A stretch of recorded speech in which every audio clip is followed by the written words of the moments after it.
नमस्कार. वजन कमी करण्यासाठी रोज नक्की किती पावलं चालायला हवीत हा प्रश्न अनेकांना पडतो, नाही का? चला, आजच्या या माहिती सत्रामध्ये आपण याच प्रश्नाचं उत्तर शोधूया, तेही अगदी वैज्ञानिक माहितीच्या आधारावर. बरं, सगळ्यात आधी तो एक आकडा जो सगळ्यांच्या डोक्यात फिट्ट बसलाय. 10,000 पावलं. वजन कमी करायचंय, मग रोज 10,000 पावलं चालायलाच हवीत, असं आपण सतत ऐकत असतो. पण हे खरंच इतकं आवश्यक आहे का? तुम्हाला ऐकून गंमत वाटेल, ही 10,000 पावलांची कल्पना आहे ना, ती खरं तर जपानमधल्या एका मार्केटिंग कॅम्पेनमधून आलेली आहे. पण विज्ञानाने नंतर हे सिद्ध केलं की हे ध्येय आरोग्यासाठी आणि वजन कमी करण्यासाठी खरोखरच म्हणजे अगदी खरोखरच फायदेशीर आहे. तर मग आज आपण काय काय समजून घेणार आहोत? आपण पाहणार आहोत 10,000 पावलांमागचा सत्य काय आहे, वजनासाठी पावलांचं नेमकं गणित काय असतं, चालण्याचा वेग किती महत्वाचा आहे, आहाराशिवाय वजन कमी करणं का अशक्य आहे, आणि हो, सगळ्यात महत्वाचं म्हणजे एक सोपी सुरुवात कशी करायची. चला तर मग थेट मुद्द्यावर येऊया. वजनासाठी पावलांचं गणित समजून घेऊया. प्रत्येकासाठी एकच असा काही जादूचा आकडा नसतो. आपलं ध्येय काय आहे यावर किती पावलं चालायला हवं हे ठरतं. संशोधनामधून एक खूप इंटरेस्टिंग आकडा समोर आलाय, तो म्हणजे 7,500. अनेक अभ्यासामध्ये असं स्पष्टपणे दिसलंय की जे लोक रोज 7,500पेक्षा जास्त पावलं चालतात ना, त्यांच्यात वजन कमी होण्याचा दर इतरांपेक्षा खूपच जास्त असतो. आणि मग येतो तो आपला 10,000 पावलांचा टप्पा.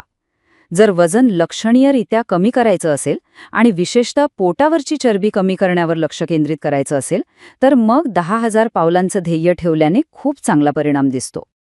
आता बघा, हे टेबल सगळं काही अगदी सोपं करून सांगते. 7,500 पावलांवर लक्षणीय वजन घटतं, 8,000 पावलांनी लठ्ठपणाचा धोका कमी होतो, आणि जर पोटावरची चरबी हे मुख्य लक्ष असेल तर 10,000 ते अगदी 12,500 पावलांपर्यंत चालण्याचा विचार करायला हवा. आता पुढच्या महत्वाच्या मुद्द्याकडे वळूया. फक्त किती पावलं चालतो हे महत्वाचं नाहीये, तर कोणत्या वेगाने चालतो हेही तितकंच किंबहुना जास्त महत्वाचं आहे. इथे दोन प्रकारच्या चालण्यामधला फरक स्पष्ट दिसतोय. साधं आरामात चालल्याने कॅलरीज कमी जळतात, पण जेव्हा आपण भरभर चालतो, म्हणजे ज्याला आपण ब्रिस्क वॉक म्हणतो, तेव्हा जास्त कॅलरीज जळतात आणि हृदयाचं आरोग्यही सुधारतं. पण मग योग्य वेग कसा ओळखायचा? त्यासाठी एक सोपी टेस्ट आहे, टॉक टेस्ट. चालण्याचा वेग इतका हवा की बोलता यायला पाहिजे, पण गाणं म्हणायला लागल्यावर धाप लागायला हवी. बस, हाच तो योग्य वेग जो चरबी जाळण्यासाठी एकदम परफेक्ट आहे. आणि आता आपण वजन कमी करण्याच्या प्रवासातल्या सगळ्यात महत्त्वाच्या नियमाबद्दल बोलणार आहोत. हा नियम अगदी मनावर कोरून ठेवा. कॅलरी डेफिसिटमध्ये असल्याशिवाय वजन कमी होणार नाही. नाही म्हणजे नाहीच.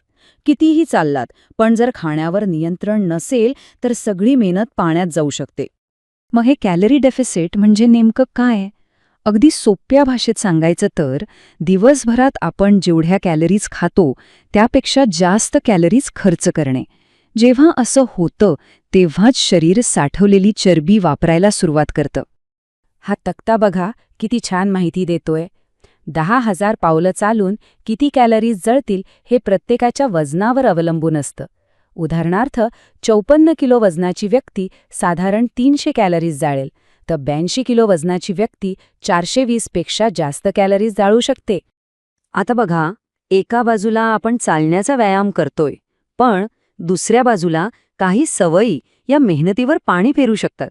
जसं की काही मनात आलं की खाणं, झोप पूर्ण न घेणं, दिवसभर एका जागी बसून राहणं किंवा गोड पेय पिणं. या सवयी कटाक्षाने टाळायला हव्यात.